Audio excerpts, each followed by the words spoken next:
Motorbike Rider digital magazine, bringing you video features, video tours and video reviews.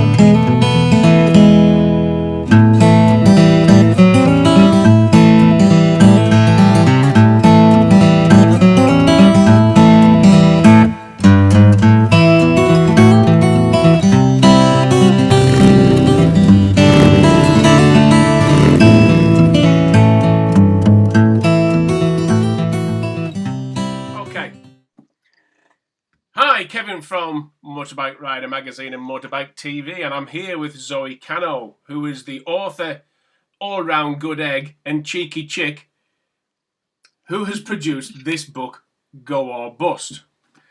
But one of Zoe's fantastic mantras is, just how far would you go to make your dreams come true? Tell me a little bit about why that is on the front of your book. I've always been somebody who's loved life. From a little girl right up until now, I believe there's never a time in life when you can't do anything. And I wanted to be able to do something which I thought was pretty exceptional. And I'd lived overseas. I left home when I was 16. I had great support from my parents. And this was a time in my life when I still wanted that big challenge, something which was off the Richter scale. Which most certainly what you did was, but your adventure, your inner adventure, was born from your dad. Tell me a little bit about that. Well, he passed away, unfortunately, about 11 years ago, but he was the most creative, sparkling-eyed person you've ever met in your entire life. He had me when he was quite late. Well, my mother had me.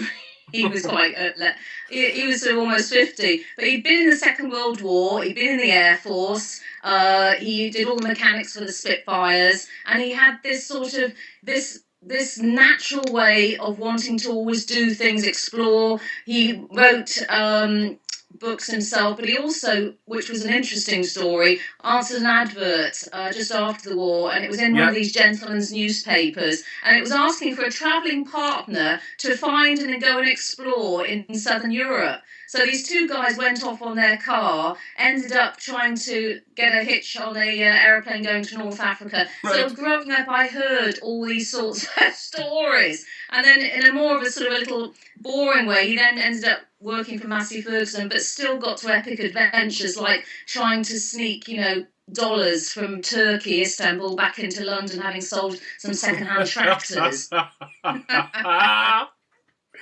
it's stuff like that you think, well, he got away with it, so can I.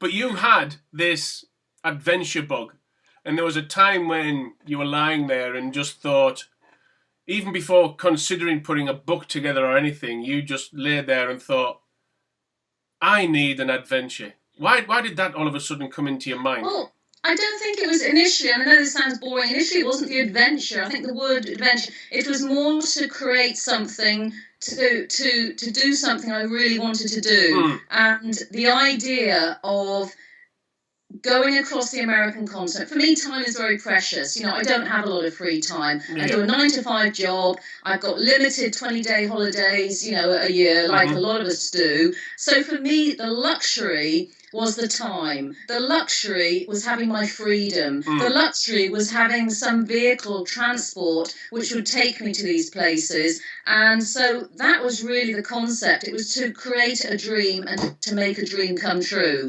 which took about 5 years to do. But I'm a very impatient person, but I had an objective at the end of it all. And, I'm not one of these wealthy girls who won the lottery, and I haven't got wealthy parents. I had to start from scratch. Didn't have a lot of money. So I had to sort of sell wedding dresses and things like that. Actually, only one, not a lot. Don't pluralise that. Well, that's where I thought, and in fact, in the editorial feature, I've gone, Wedding dresses? Where'd the wedding dress bit come into it? So where did on the bike? Sorry? So where did the wedding dress come from? Because all of a sudden I was reading through it and wedding dress? And I hadn't read anything about the wedding dress. Was this something that... Oh, I'm not going to go into a story about it. That was basically being married to a chattel with the groom and the father waiting with guns at a church for me. Get in! Hey, there's nothing wrong with that. Why a motorbike? That's another adventure in another book. Exactly. We won't talk about that. We'll leave that for waiting eyes later on. But why a motorbike? But also, why a Triumph Bonneville? Of all the bikes in all the world, that one walked into your life. Why? You know when you look at somebody across a room and those eyes or headlights sparkle into your eyes? Mm-hmm. And I was very naive, and I think I still am very naive as far as motorbikes go. But I am quite an aesthetic person. I love art. I love things that look beautiful. And I was doing my bike test, and I didn't even read magazines or pick up stuff about motorbikes. But I saw this 2001 beautiful cream strip with a lovely sort of vintage green sort of paintwork on the tank. Yeah. And it sparkled up at me, and it looked sleek and it looked beautiful. And I just thought, that's the bike I want. Does that sound naive? But it was... No, not at all. It looked beautiful, sleek, elegant. You know, I'd lived in Paris for about 10 years, and, you know, you saw these beautiful people on their beautiful bikes, and everything's so elegant. And I just thought, is this a motorbike? I'd always sort of seen motorbikes around Grand Prix, Grand Hatch, and whatever, Brands Hatch. Yeah. Very, very different. Oh, totally different. So there it was in a showroom, and you looked at it and just thought, I'm having one of them. I wanted that one.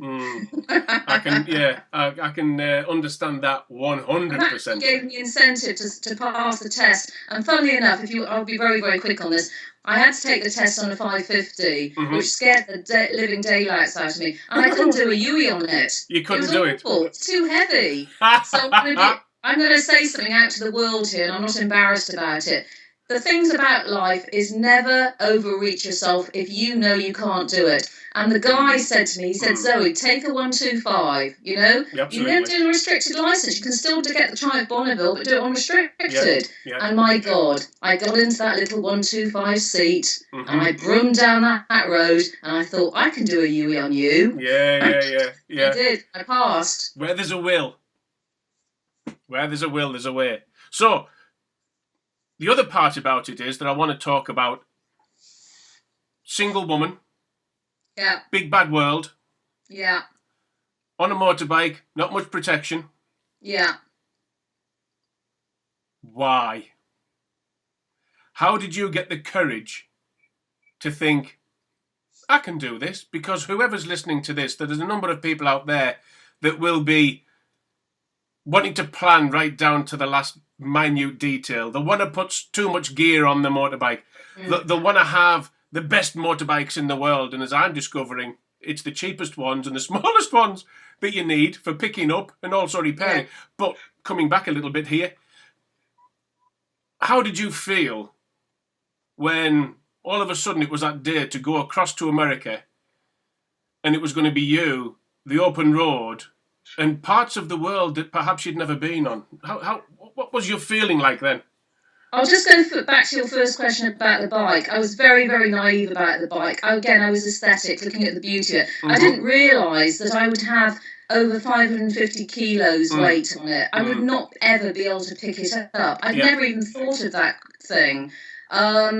So I wasn't afraid. I've worked in exhibitions and trade shows. I've always been a project manager. I'm very happy with my own company. You know, when they say what is the difference between being alone or lonely, I'm happy being alone. I'm never lonely. So I'm a natural person to do this sort of trip. I think if you're an affiliated kind of person and you're feeling uncomfortable spending any length of time on your own, then I don't think it would be so enjoyable. Yeah. But if you appreciate time, if you appreciate being on your own, for me, I was in my element. You know, I left Boston, I said goodbye to my friends, and And the only thing really, I think, deep down that worried me was possibly, touch wood, having an accident, Yeah. which I was playing safe. I'd ridden the bike already for about a year or so in the UK, so I knew the exact bike. It wasn't as though I was having a completely different bike. Yeah. And I think that was my comfort zone. My comfort zone was having ridden a bit. But I think going back to how it all developed and started, I used to do a lot of horse riding, and I've spoken to a lot of girls and a lot of guys that there is actually a connection with that. It's that freedom of being able to get onto something and just being able to go off and do it. But on a bike, obviously, it's a lot quicker. But I think, for me, the frightening thing was the weight. Yeah. And of course, now with hindsight, perhaps it would have been a little bit different, but off you went. And if somebody is going to want to pick this up and wants to read about Zoe's great adventure travelling around various parts of America, what would you like to hope that they get from it? Inspiration for their own dreams.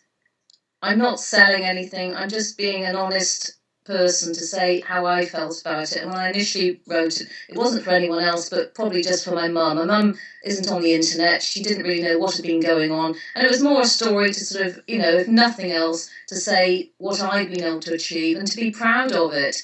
And I never thought in a month of Sundays that I would then have a radio interview in Chicago, and 2 days later a US publisher would contact me and say, if what you've been talking about has anything to do with what you've written in the book, then I think there's going to be a lot of people out there interested to realise that, dreams can sometimes come true. And I know that sounds like a cliche, and I know that sounds... But it's true. But there's a lot of people that want everything immediately. And I think sometimes we need to be a little bit more patient. We need to sort of understand what we really want in life. And once we know that, just go out and do it. I mean, I had a friend in Brazil who sent me a note the other month, and he basically said, I've read your book. I didn't understand everything because I don't speak English very well. But he said, you've given me the incentive. I've just ordered, and he's quite well off. He said, with my wife, we've just ordered a boat from Miami. Right. We're bringing it down to Rio, and we're now going to go around the world next year in it. And it's due to your book that I know, and I think they're both about 60. They said it's because of you knowing that at any age in your life, anything is possible if you have that audacity to believe in it. To just go and give it a go. With a little bit of thought. To close it off, so that people can get more out of the book, hopefully, when you got to the end of your adventure and you were coming on the last day and you were riding to your final point, how did you feel? Sad. Jubilant. Really? Exhilarated. Right. Happy. Emotional. Hungry for remembering every single millisecond I had, because everybody said to me, what was the best day? What was the best moment?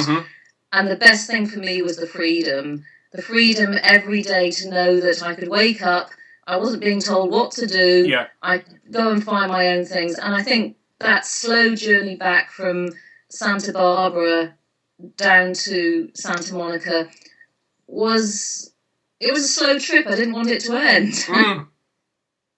I can understand that. I can really understand that. So, buy the book. Feel the emotion, because Zoe speaks right from the heart as she writes within this book. It's something that you connect to straight away because it's not long-winded. There's no big fancy words. It literally is just straight from the heart and a lot of passion. And see whether you, through the inspiration you'll gain from this book, see whether you can seek out your own dreams. Zoe, thank you very much.